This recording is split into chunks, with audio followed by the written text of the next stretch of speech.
61st Street, Yankee Stadium. Swung on and hit in the air to deep center. Gets back, away back. She is gone. He made the catch. He made the play.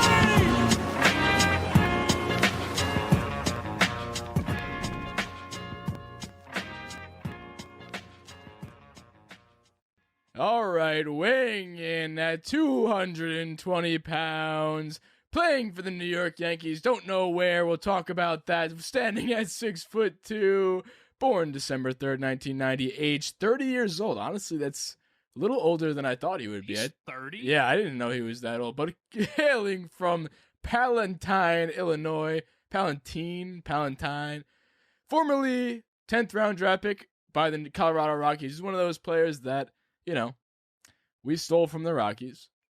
You ever heard of DJ LeMahieu? I mean, we got him for nothing, and then he's producing more than nothing, so that's stealing. And Ottavino for what he was for us, which was great. He's not on the team anymore, but the Rockies stink. Did you actually, speaking of the Rockies, did you know that they haven't signed a free agent since Daniel Murphy in, like... Was that like 2010? I think it's like 10 years ago. I don't know if it's 10 years. It's something. Somebody can correct me. They haven't signed a single free agent. None.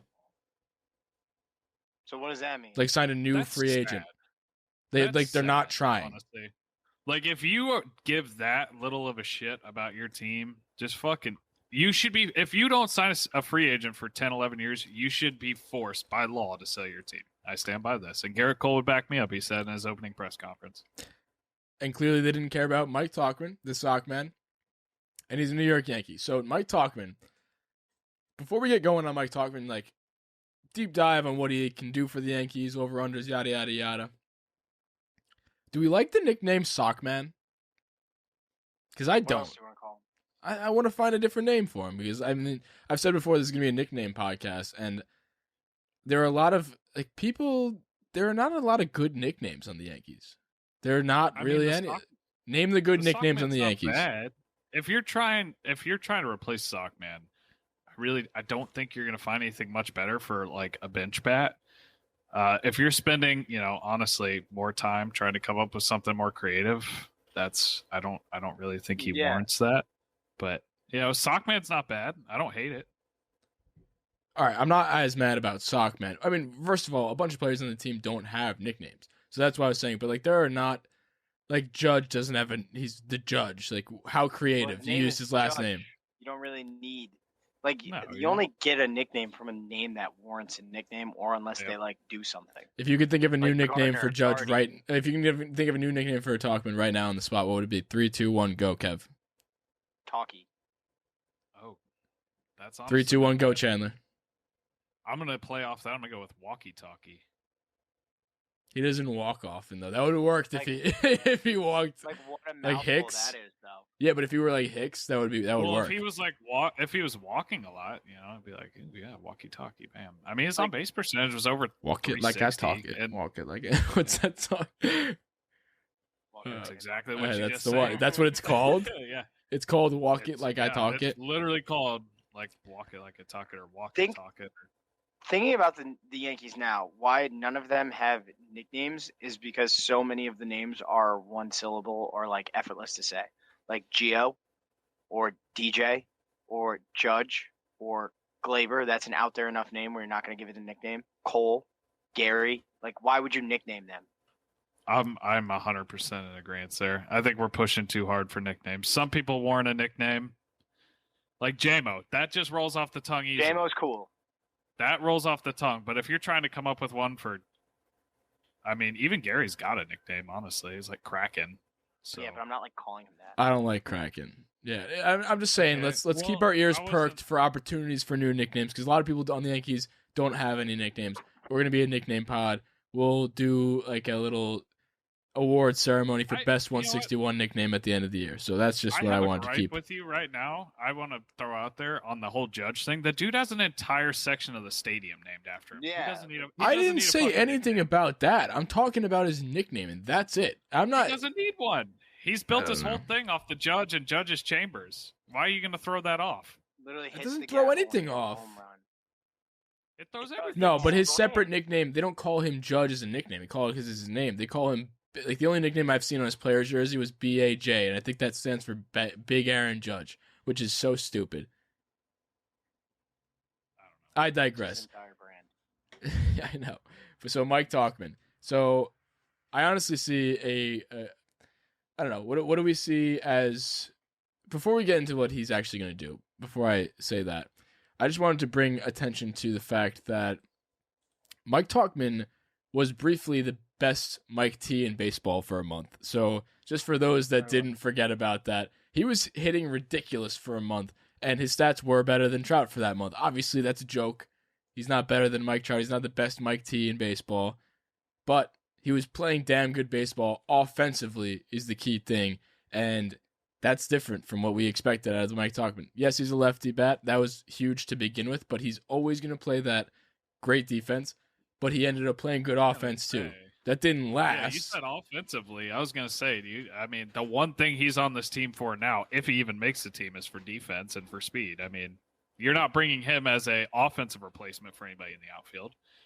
If he comes in now, it's going to be to steal bases, and it's going to be to play Gold Glove defense. But honestly, where do you even put him? You've got Gold Glove finalists in all three outfield positions now that Clint's not, taking balls off the fucking forehead. So I just don't see a role for him, and it sure as hell isn't offense anymore.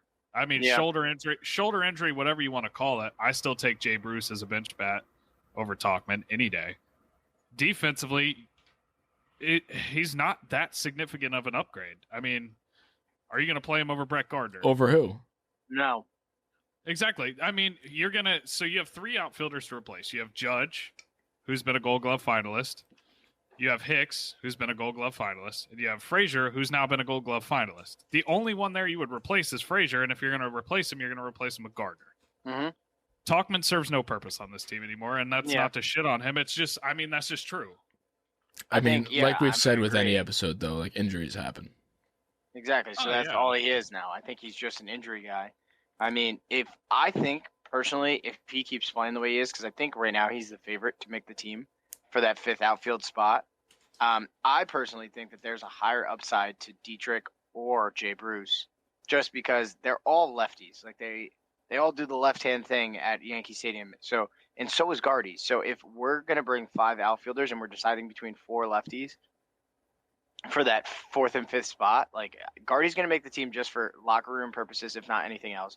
He's reliable. We know what he could do, so he's not a question. And then it's literally between 3 guys who are all lefties, one who plays great defense, but like, what do you really want for a guy who's gonna play once every, who knows, pending no injuries? I'd rather have the upside of putting Jay Bruce as a lefty in Yankee Stadium or putting Dietrich as a lefty in Yankee Stadium than have Tauchman, who hit 0 home runs last year, be our lefty bat off the bench. And Tyler Wade, who's going to make the team as a utility guy. Like, I'm not the biggest Tyler Wade fan, but, like, he's a lefty too, and he's faster than Tauchman. So, like, what really is there for him? I just wanted to, just before we project and see what he's actually going to be doing this year, I have a lot to talk about on that respect. But before we just backtrack back to kind of what he's done in the past for us, and I don't want to diminish that. Obviously, the Mike T thing was a joke, but he was playing well. And I think, to me, honestly, he was the guy who kind of passed the torch to Clint. And I'm, like, kind of happy about that because, like, Clint definitely... No, hold on. He didn't pass shit. No. Let me finish. Can I finish before you just ridicule me? Not if you're going to say crazy things like that. Okay, I'm just saying Clint definitely at the time wasn't ready, and Tauchman was like a liaison holding over that time. Like, I'm not saying Tauchman held it down and then passed it. I'm saying he filled that gap to the point where Clint maybe wasn't even mentally ready for it because he was kind of being like, he's matured now, and like maybe he wasn't ready for that. So I'm just happy that if Clint wasn't ready, he kind of just like, what his role was, he staved Clint off enough for just enough time for him to a little bit mature. He got a girlfriend, that he matured as a baseball player, just with the media, everything like that.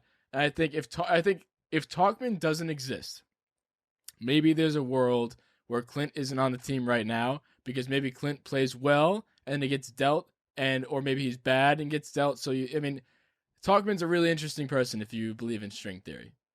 Okay, honestly, when you first said that, I was ready to kick you off the podcast that you started. But you do have a point. And I'm not denying he was an integral part of that 2019 Next Man Up team. Right.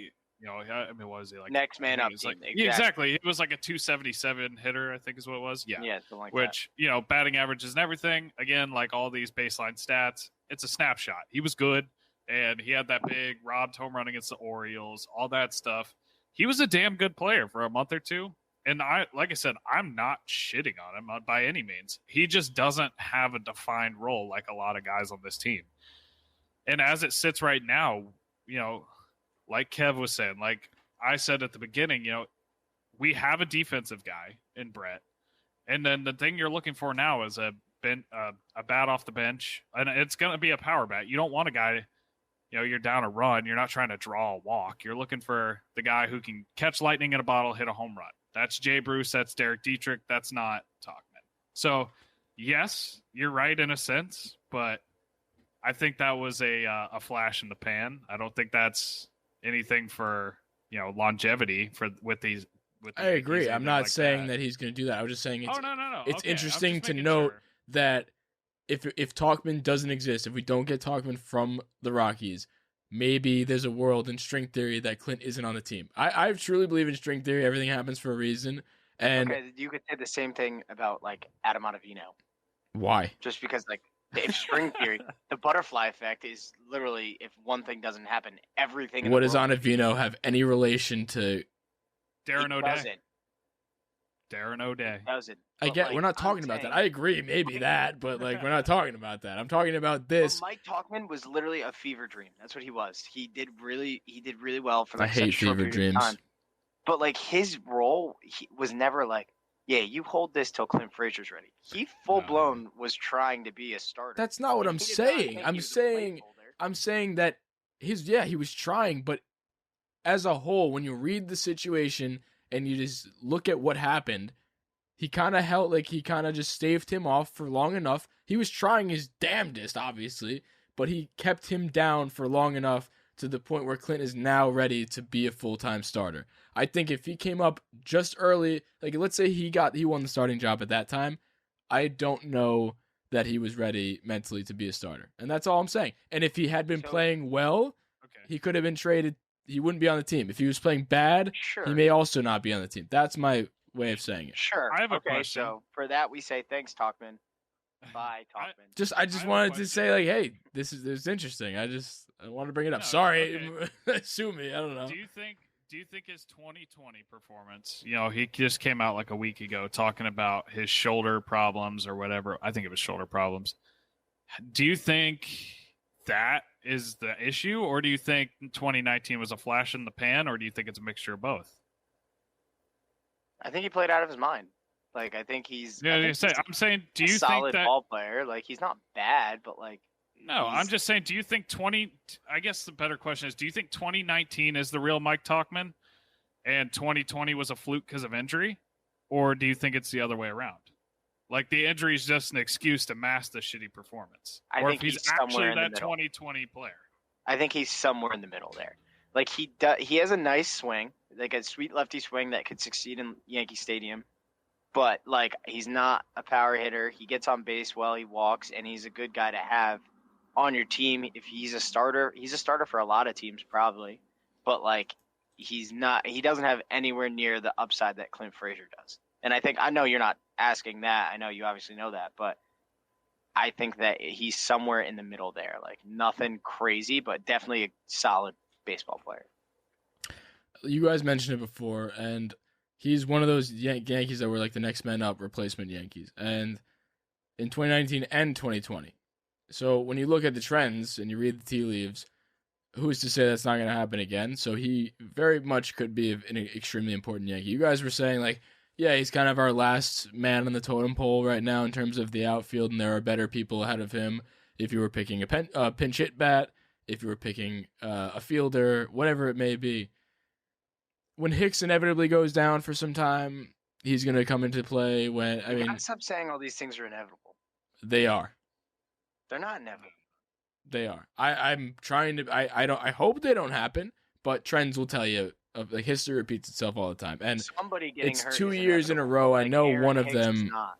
What? I would say maybe not inevitable that they're going to go down for a while, but you're going to need to rest people, especially with Yeah. this team. You've got the big behemoths and Judge and Stanton. Somebody's going to tweak something here or there. God forbid it's an oblique or something where they miss like 3 months, but people are going to need rest days, and I guess that's Tauchman's role at this point. And like I said, it's not a knock on him. He just doesn't have a defined role. Every role he fits is filled by Gardner and Clint. And like I said, Yeah. he's not a power bat, so, and we have plenty of options there. So kind of a mixture of both what both of you guys are saying. But I guess case in point, I'm not saying it's inevitable that people are going to go down for a long period of time, but just with the way this lineup has been injured, it's not fluke injuries.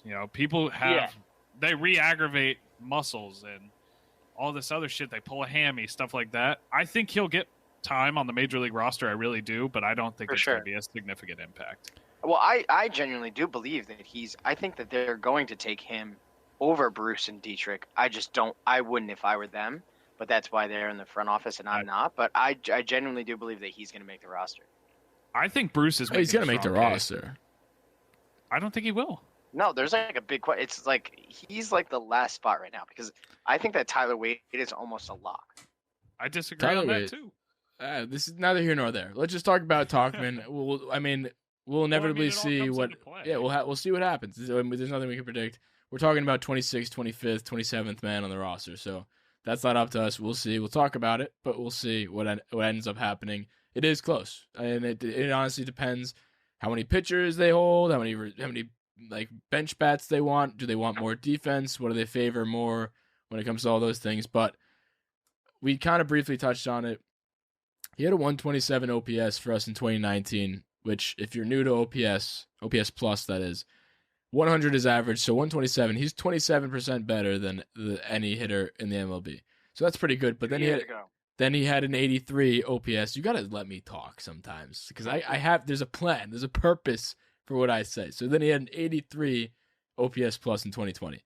So which offensive Mike Tauchman are we going to get this year? We know what we're going to get defensively when he's out there. I know you're saying, I don't know how much he'll be out there, but let's say he's out there. Let's say whatever happens, somebody gets hurt, whatever it may be. What do you think? Which offensive Mike Tauchman do you think we get? I think it's somewhere in between. I don't think So 100, think- like average? I think I would say slightly below. Right. I don't think he's the 2019 player. I think that whole team was riding high off the juice ball, the Savages in the box, the whole hype of that summer next man up team. That is magic. That's a fluke to have that many guys go down and that many people step up. Mm-hmm. That doesn't happen every day. If that same exact scenario happens in 2021, the result more than likely is going to be a lot worse. It's going to be shitty, honestly. I think 2019 was a product of everything clicking at the right time. The team was fired up behind the Savages in the box shit. The next man up, they were this scrappy underdog team, Yankees, that they've never been. And here they come roaring because they were playing like 500 or sub 500 baseball for the first like 30 games. And then you get the next man up guys, and here they come roaring, making noise in the AL East, and they end up winning 100-something games, 102, 103 games. And like I said, I think that was a product of everything clicking at the right time. 2020, I mean, he was not very good at all. And I think that is in part due to his shoulder, and I think that's in part due to his true colors showing. So, yeah, and I said, I think it's a like Kev was saying, I think it's a product, or I think the baseline expectation is somewhere in the middle and somewhere on the lower half. Yeah, and I think that a lot of it also has to do with, like, we saw, as pretty much what you just said, we saw Mike Tauchman in a spot that, like, it's my role to step up. Now we're going to see a Mike Tauchman fighting for a spot, which is like a whole different world. You think that helps him?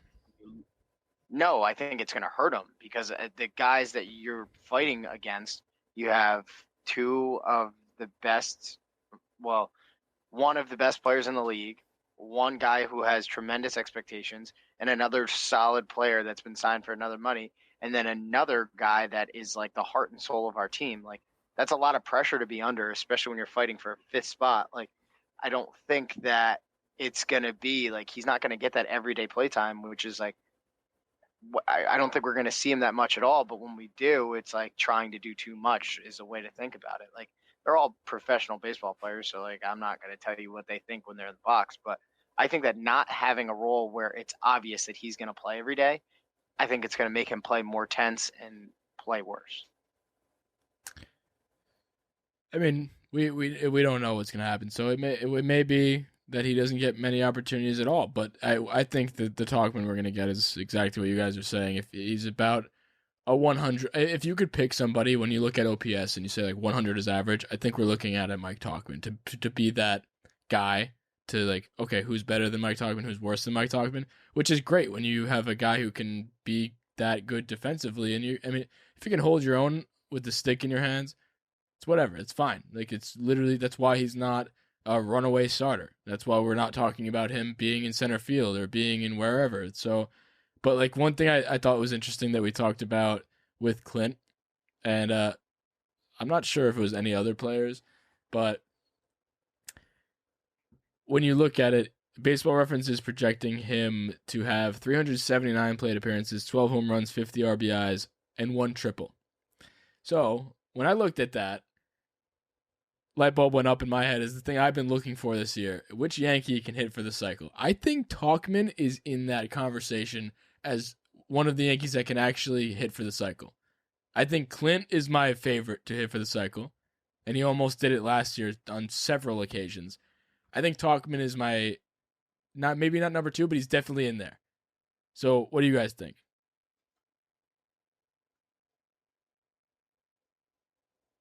I can't hear you, Chandler. I can't hear Chandler either. Chandler muted himself because he's a dunce. Yeah, I muted myself. Sorry. Who does that? I was pouring my drink. I didn't want to just have a giant splash in the microphone. So you think Tauchman can do it? You were shaking your head.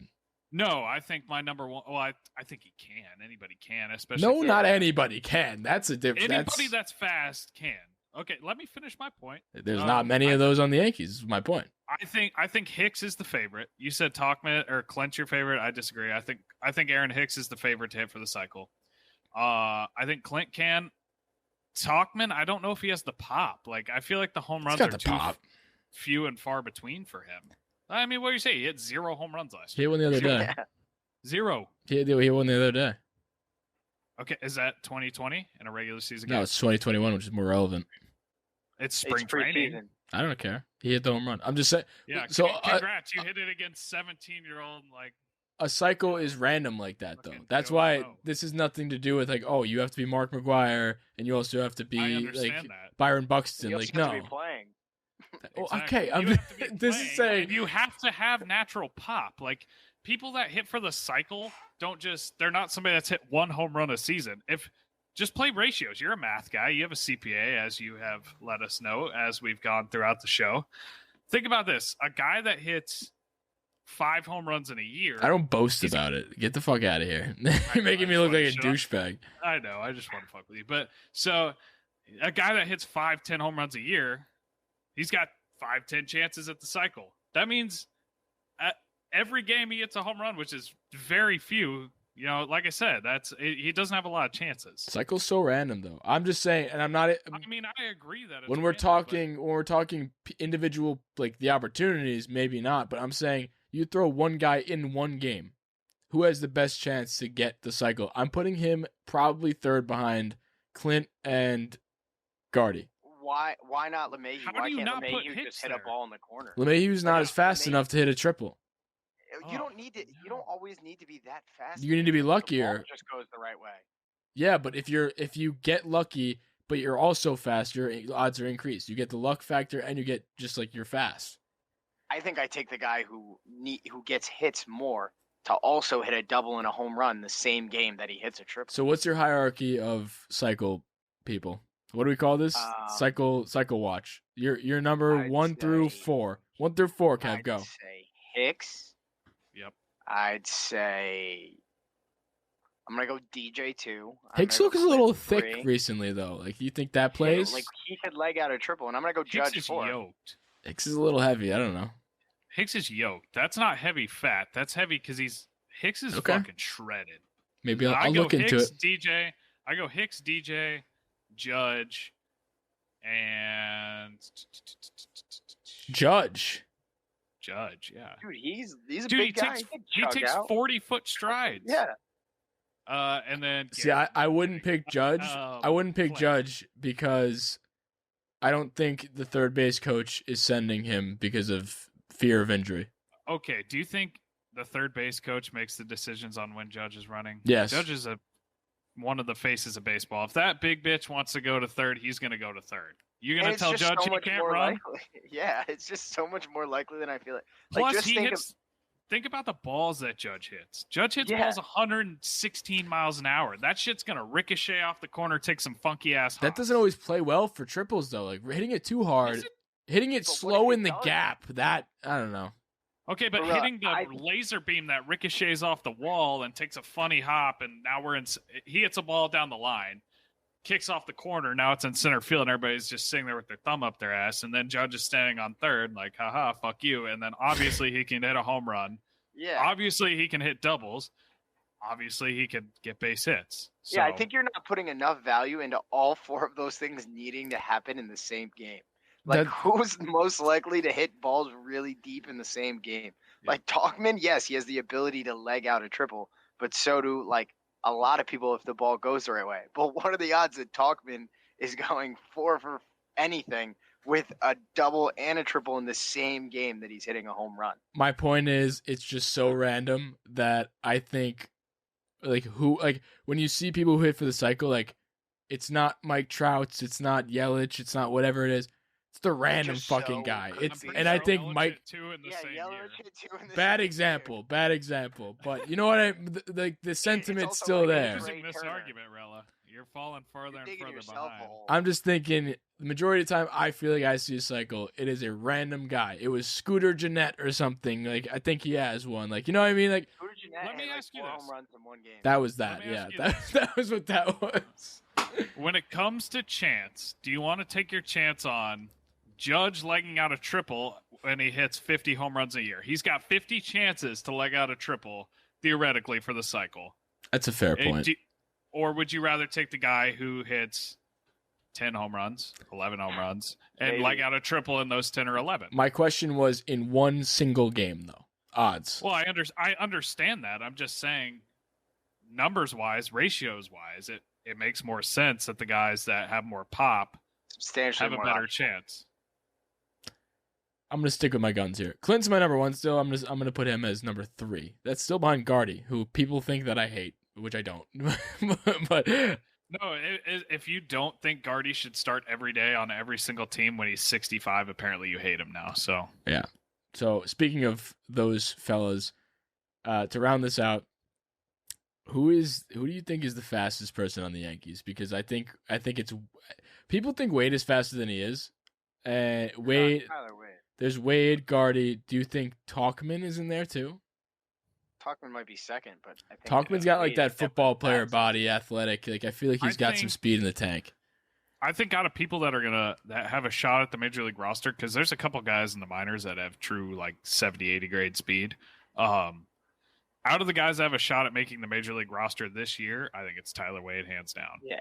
I'm not asking who makes the roster. Just like if we're doing a 40-yard dash, who's faster, Tauchman or Gardy? Tauchman. At this Tauchman point, or Wade? Gardy's getting old. Tauchman, but Gardy's just still such a good base Tauchman runner. or Wade? He is. Wade, I think. Let's look it up. Tauchman or Judge? Tauchman, probably. Tauchman. You think? You guys are just gassing the long strides. I mean, Or I was, guessing. but What? I mean, he's got I'm long just, like, strides, speculating but he's here. not the fastest player in the world. I'm saying he has Yeah. the ability to leg out a triple, but he's not going to steal 100 bases. Tauchman or Todd Frazier? What Tom kind of Frazier. question is that? I'm just I go- I'm just looking at the bobblehead. That's why. I'd go Todd Frazier 1 and Gary Sanchez 1A. Gary Sanchez. Gary slimmed down. He actually looks good. I've Every shit other on him a game, lot. I think so. It's That's like fair. sometimes I see a picture of him and I'm like, wow, he really did slim down. And then I'm watching him play and I'm like it all just came back. Sometimes the dark jersey navy- makes him look fat. That's what I'm saying. The dark navy blues are slimming. It's just when he just doesn't tuck it in all the way, so like there's a lot of slack. So sometimes it makes him look like a parachute. We'll see in the pinstripes. Come opening day, we'll the make our pinstripes judgment tell on all. that. And there's a lot of time left. in Pinstripes are camp. slimming. Florida's open, dude. You can go out and eat and do whatever you want. So I we'll can't see what happens. wait to go to Florida.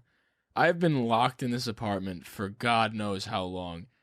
I'm gonna be safe. I'm gonna wear my mask, which nobody's doing over there, but I can't wait to just be in the sun, talking about the Yankees, watching the Yankees with the I'm gonna cold be a bad beer boy. in my I'm gonna be a hand, bad boy in Florida.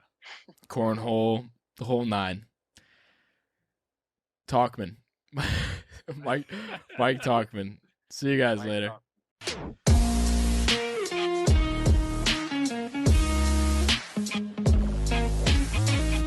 All the guys at 161st Street, I just have 2 words to you.